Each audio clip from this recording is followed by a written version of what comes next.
Hey everybody, it's Jason Blaha with Ice Cream Fitness here, and it is time for part 2 of the Monday Q&A. But hold on, let me give you guys a bicep shot first.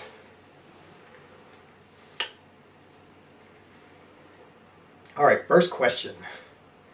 My calves, hamstrings, and hips are very inflexible due to desk job. For example, I can't even touch my toes. Will this affect my gains, performance in the gym, and how would I go about correcting this?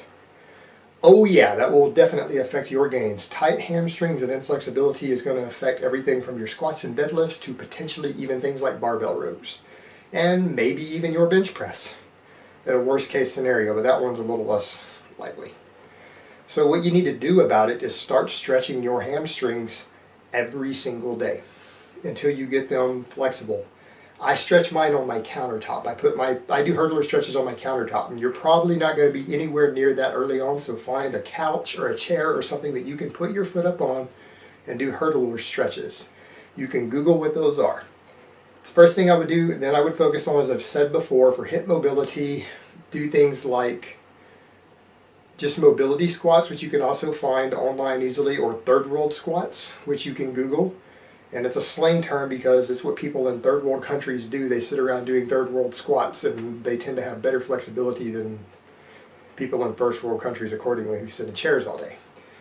And worst comes to worst, look up the athletic trainer Joe DeFranco. He has something called DeFranco's Agile 8. I believe that's what it's called. If you go look that up, that's one of the better basic mobility routines I've seen. There's no need for me to write one because he's already done it. And it's really good. And it's one that I recommend for anyone who has mobility issues. Alright, next question.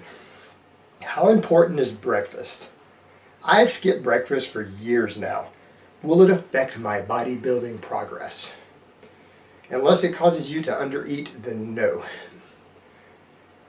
The content of your diet, and I'm going to quote Alan Aragon, my friend, who is a friend of mine, who has a master's in nutrition, and he trains both pro bodybuilders and pro athletes.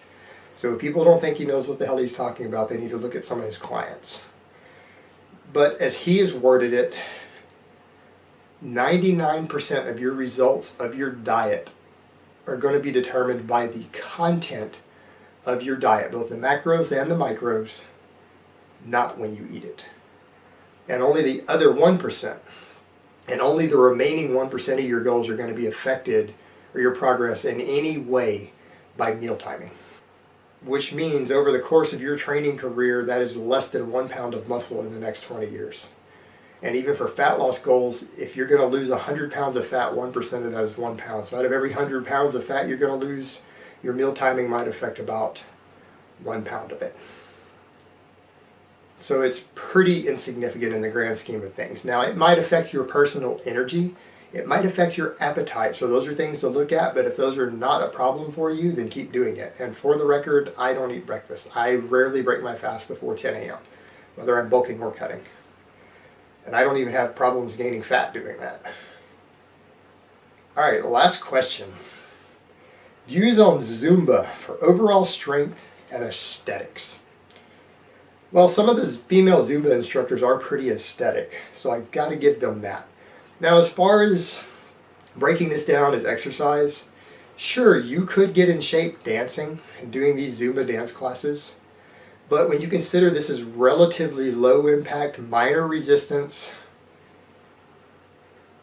and only that's going to be for a bit of your legs, it's low intensity cardio.